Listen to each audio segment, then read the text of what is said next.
everyone? Welcome back. Please comment, subscribe, folks. Comment, subscribe, like the videos. Also, share the videos. I want to thank everyone that does like, watch, and share my videos. You folks are the absolute best. Listen, folks, there's a link tree down below. Has the links to all of my social media platforms. Please go down there. Follow me across all my social media platforms and talk to me because I talk back. Also down there as well as links to all of my YouTube pages. Please go down there, subscribe to all my YouTube pages, and turn on your notifications so when I post content, you folks will be in the know. Now, with that said and done and put to the side,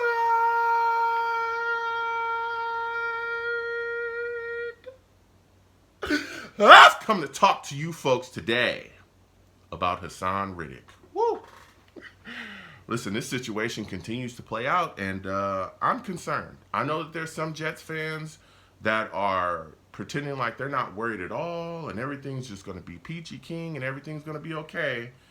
But I'm a little concerned, okay, about this situation, and I'm going to break down why, all right? Please get in the comments, let me know what y'all think, and again, give the video a thumbs up and subscribe if you haven't already. Now, we know since the New York Jets have traded for Haason Reddick, we got him into the building. We know that Bryce Huff was moved on from. He is now a Philadelphia Eagle, and they signed him so fast it made our heads spin, right?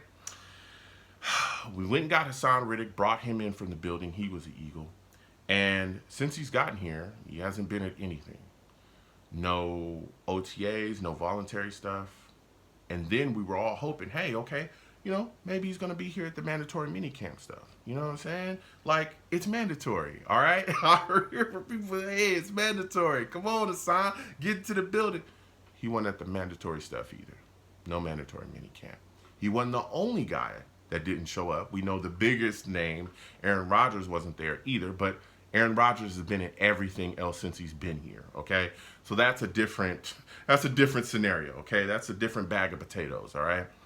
But he didn't show up at all at mandatory. And then you started to hear the rumblings about the contract situation being the big factor, and we all know the way it's playing out, it is the contract issue, okay? Now, you look at the situation and you say to yourself, man, the Jets made a really rough decision bringing this guy in. He's on the last year of his deal. We know that the Eagles, that was a big thing, the reason why they wanted to move on from him, right? Bryce Huff got into the building. They valued this young ascending pass rusher, was able to grab him up in free agency, and then they said, hey, he's expendable. Let's move on from him. And now he comes and he's a New York Jet. Now, depending on what story you listen to, because there's been different stories that are being reported from different people. The first story is basically, hey, look, the Jets were in contact with him during the process of trying to trade, with the Eagles and get him into the building. And they made it clear, hey, look, we know you're on the last year of your deal. We'll definitely want to work some things out with you in the future, but we're not going to give you a deal just yet, okay? We're not going to give you a deal. Just play out this. We'll figure things out. We'll tie up the loose ends and take care of you on the back end and make sure, you get an extension. And initially, Haason Reddick was cool with that, according to this story. He was cool with that initially. Then he got into the building, looked around, and said, hey, I got leverage. There's no Bryce Huff. There's no John Franklin Myers. It's getting pretty, kind of thin here, like proven pass rusher. I'm just going to hold out. And that's where it is right now. That's one of the stories, okay? That's one of the stories, all right? The other story is that when the Jets contacted him and they were in talks, that he made it very clear, hey, listen, I'm on the last year of my deal. I want a new deal, dog. I want a new deal. I'm trying to get paid, y'all. Like, you know what I'm saying? I need the Skrilla, all right? Don't play around with me. I want a new deal. Let's work some things out. And, let's get paid and I'll get rolling. And that the Jets said, hey, yeah, we'll try to work some things out. We'll figure things out and we'll make sure that you're taken care of before we go forward. And then it just never happened. But he made it very clear, right, that he wanted a new deal. And up to this point, he hasn't gotten one. And that's why things are playing out the way they're playing out, according to that story, okay? The situation is tough, man. Now, so far, again, he's missed out on a $250,000 workout bonus because he hasn't been at anything.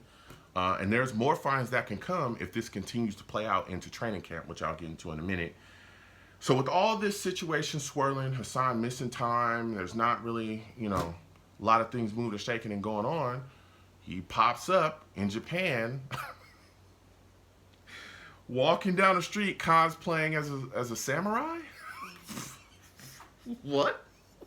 Like, hey, everybody does their own thing. I respect it, but it's like, you know, I just want him to be in a Jets uniform very, very soon on the field. And things are, not going the way I think we all hoped so far. All right.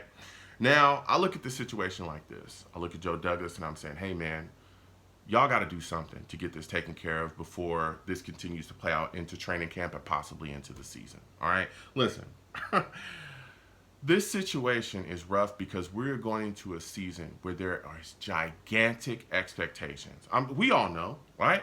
A lot of Jets fans are screaming Super Bowl or bust this upcoming year. Super Bowl or bust, right? But we know for sure that if the New York Jets don't turn it around and aren't way better than what we saw last season, there's a real chance. And when I say a real chance, I'm saying it's pretty much going to happen, that Robert Saleh, Joe Douglas, and everybody else in that whole front office is going to get fired. That is that is like the thing, right? And we know Woody Johnson has made it very clear publicly that he was frustrated with the output last season and that this season needs to be way better than what we saw. And so the playoff mandate isn't like officially there, but we know that it's softly there, right? And that needs to happen. Now, here's the deal. If you have Super Bowl expectations, playoff expectations, Haason Reddick, the second we got him, was a huge piece for that to happen, right? Getting him into this building is a gigantic piece going forward, especially if we're talking about competing for a Super Bowl against these upper echelon teams. Because if you don't have that multifaceted pass rush, it's going to be rough for you against the Patrick Mahomes and Lamar Jacksons and all these other quarterbacks that are really, really good in that upper echelon in these playoffs, right?